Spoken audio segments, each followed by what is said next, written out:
नमस्कार साथियों, आज का हमारा यह वीडियो चक्रवृद्धि ब्याज चैप्टर का अंतिम वीडियो है और इस वीडियो में आज हम आपको किस्त पर आधारित प्रश्न अर्थात इंस्टॉलमेंट वाले सवाल को बताएंगे कि किस्त वाले सवाल कैसे लगाए जाते हैं चक्रवृद्धि ब्याज वाले चैप्टर में।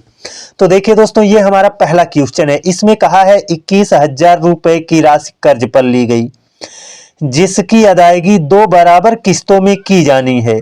यदि ब्याज दर 10% हो तो प्रत्येक किस्त का मान क्या होगा। लगाना बहुत आसान है, कुछ बहुत इसमें झोल झाल नहीं है, आसानी से आप लगा ले जाओगे, बस चीजों को समझो। देखिए दोस्तों, 21,000 रुपया हमने कर्ज लिया है, तो क्या हमको 2 किस्त में यही 21,000 देना है? नहीं, 10% के हिसाब से 2 साल तक हमको देना है, तो 10% के हिसाब से आपका ब्याज भी तो बढ़ेगा और पहले साल आप एक किस्त दे दोगे तो जो बचेगा उस पर ब्याज लगेगा। तो इसमें सारा का सारा खेल आपका रेट पर डिपेंड करता है। ये जो आपका 10% है ना, ये अपने आप में मूलधन और उस धन पर मिलने वाले ब्याज के अनुपात को बताता है। तो ये 10% का मतलब क्या है? अगर आप इसको सॉल्व करोगे 10% परसेंट का निशान नहीं लगाओगे तो बटे में क्या रहेगा? 100 है ना। एक एक शून्य आप कैंसिल कर दोगे तो इसका मतलब है 10 रुपया अगर धन है, अगर 10 रुपया आपने कर्ज दिया तो 1 साल में 1 रुपया ब्याज हो जाएगा। यानी 10 रुपया आपने दिया है तो 1 साल बाद वही रुपया 11 रुपया हो जाएगा। यानी 10 रुपया है तो 1 रुपया ब्याज होगा, कुल कितना हो गया? 11। अब देखिए दोस्तों, यहां पर 2 किस्त कहा है ना, 2 किस्त कहा है, इसका मतलब ये पहले साल के धन और पहले साल की किस्त का अनुपात है। अब 2 साल की बात किया है तो भैया ये जो किस्त होती है ना, ये स्क्वायर के हिसाब से चलती है। चक्रवृद्धि ब्याज जो होता है वो स्क्वायर के हिसाब से चलता है। तो 2 साल कहा है तो भैया दूसरे साल के लिए हमें इसका वर्ग करना पड़ेगा। 11 का वर्ग कर देंगे हो जाएगा 121, तो इसका भी वर्ग कर देंगे, कितना हो जाएगा? 100। कितना हो जाएगा? 100। अब देखिए यहां पर कहा है ना, यहां पर कहा है 2 बराबर किस्त। अगर ये किस्त है, ये भी किस्त है, तो ये तो बराबर नहीं है, जबकि यहां पर बराबर की बात किया है, तो इनको हम बराबर करेंगे। बराबर कैसे होगा? ये 121 है, इसमें हम क्या करें? 11 से गुणा कर दें, ये भी 121 हो जाएगा। जब इसमें 11 से गुणा करेंगे तो यहां भी आपका 11 से गुणा होगा। होगा कि नहीं होगा? तो अब देखिए ये वाली किस्त दोनों किस्त बराबर हो गई। दोनों किस्त क्या हुई? बराबर हो गई। तो ये आपकी किस्त है और ये वाला धन दोनों जोड़ करके मूलधन है।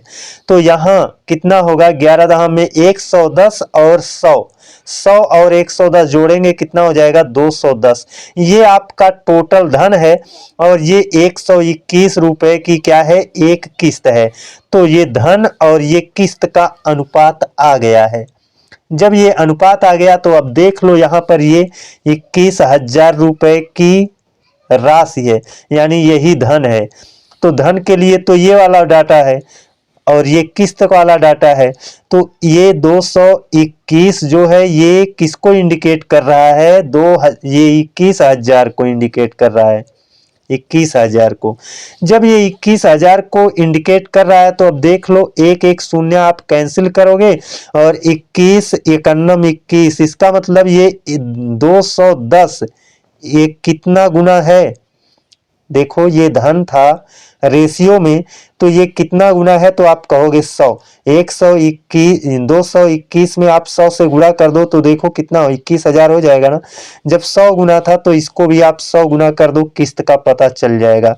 100 से गुणा करोगे तो यही 02 बढ़ जाएगा, यानी 121,000। यही तुम्हारा क्या हुआ? किस्त हो गया। 121,000 यही क्या हो गया? किस्त हो गया। तो दोस्तों इसको ऐसे ही लगाएंगे, बस आपको अच्छे से अगर समझ में आ गया है तो आप बहुत आसानी से लगा ले जाओगे। चलते हैं दोस्तों अपने अगले सवाल पर, और अगले सवाल को आप लगाओगे बहुत ही आसानी से, कुछ भी आपको उसमें करने की जरूरत नहीं है अगर आप इसको अच्छे से समझ गए हो तो। चलते हैं दोस्तों अपने अगले सवाल पर। ये देखिए दोस्तों अपना अगला सवाल है। इसमें कहा है उधार ली गई कोई राशि यहाँ पर राशि कितनी उधार ली गई थी ये पता नहीं है, ठीक है ना। 5% प्रति वर्ष के चक्रवृद्धि ब्याज के साथ 882 रुपए की 2 बराबर वार्षिक किस्तों में लौटा दी गई उधार ली गई राशि क्या थी। अब देखिए दोस्तों, यहाँ पर मैंने कहा ना, रेट का खेल है और इसमें रेट दिया है 5% वार्षिक। 5% वार्षिक, इसका मतलब 5/100। अगर आप इसको सॉल्व करोगे, 5 एकम 5, 5 बिसहिया में 100, यानी 20 रुपया अगर कोई उधार लेता है तो 1 रुपया उस पर 1 साल में ब्याज बन जाएगा, तो कुल कितना लौटाना पड़ेगा, तो कुल 21 रुपया लौटाना पड़ेगा, ठीक है ना। अब देखिए यहाँ पर क्या है, ये देखिए 1 साल के लिए उधार लिया तो ये तो एक किस्त हुआ ना, लेकिन यहां पर 2 किस्त की बात किया है।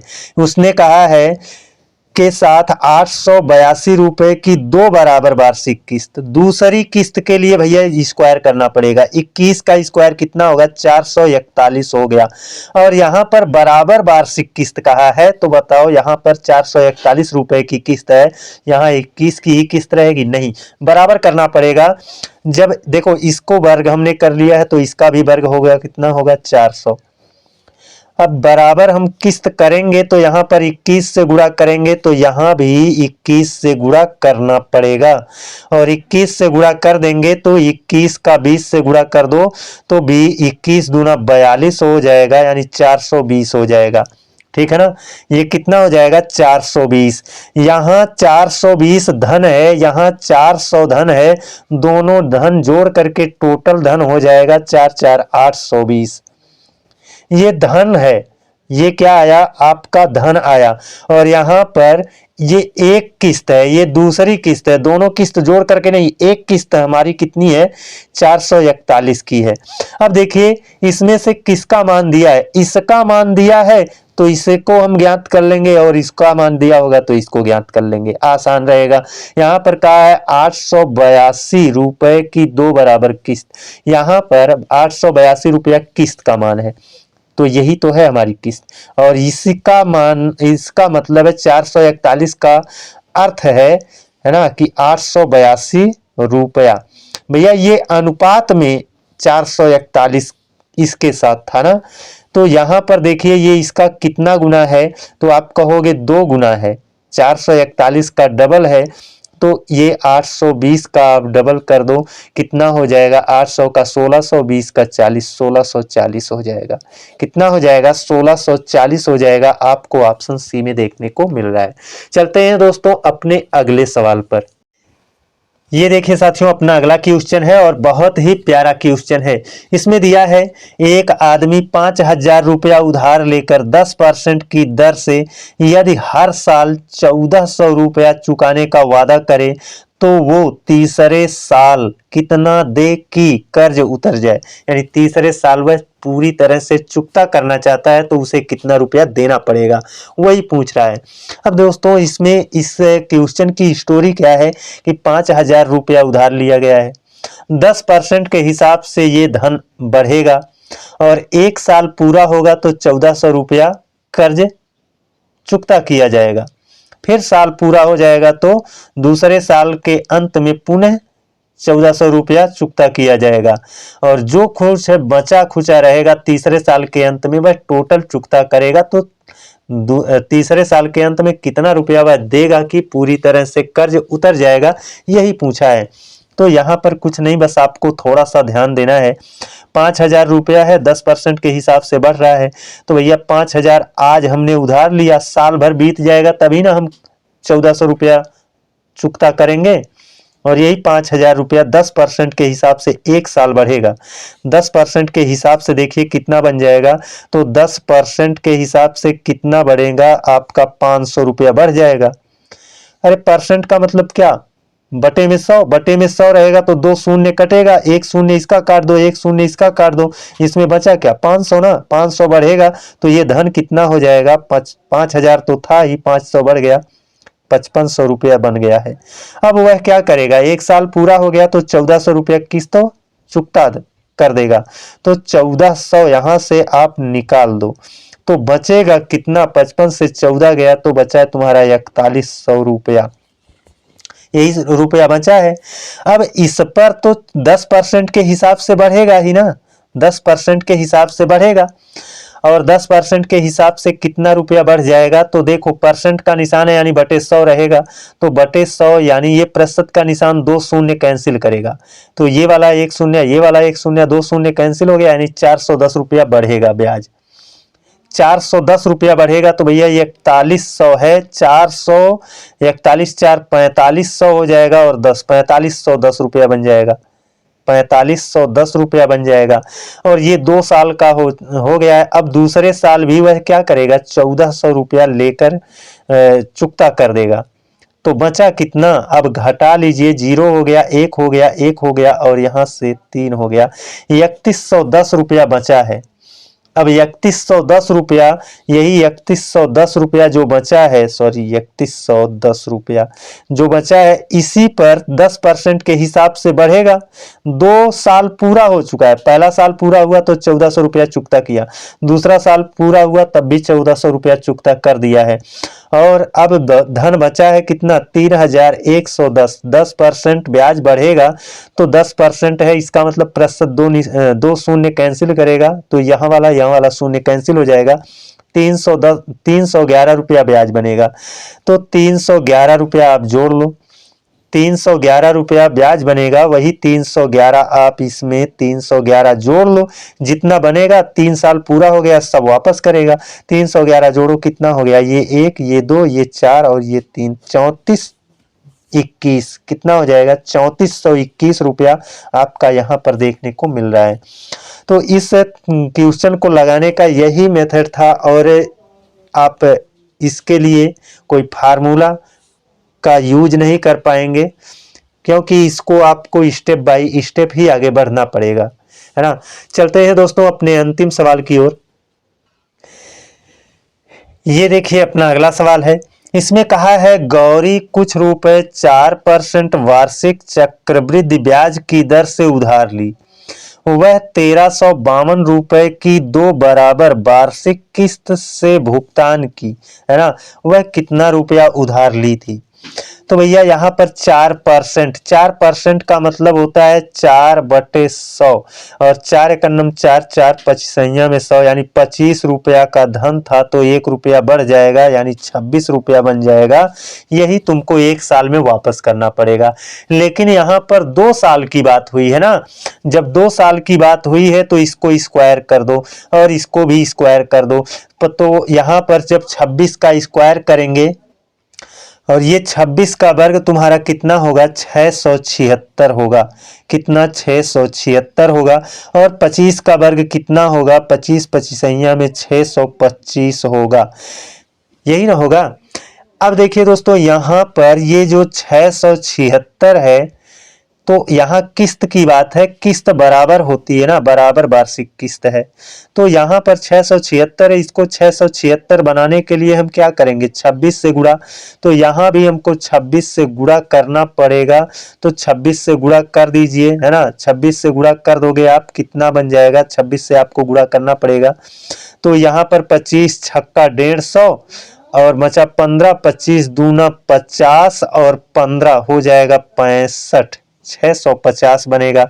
650 और 625 जोड़ लो, 6 6 12, 50 25 75, 1275 रुपया आपका क्या हुआ, धन हुआ, और ये 676 यूनिट की क्या हुई, किस्त हुई।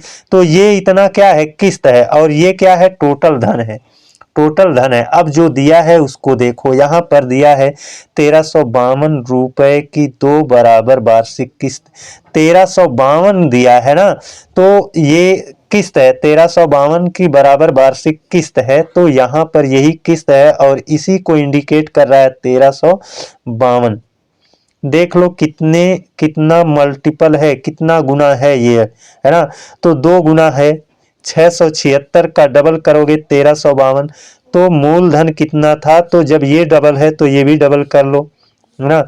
डबल करोगे कितना हो जाएगा, ये हो जाएगा 75, 75 दूना तुम्हारा 150 होगा और 12 दूना 24, 24 एक 2550, कितना 2550 रुपया तुम्हारा हो जाएगा धन। ये आपका ऑप्शन सी देखने को मिल रहा है।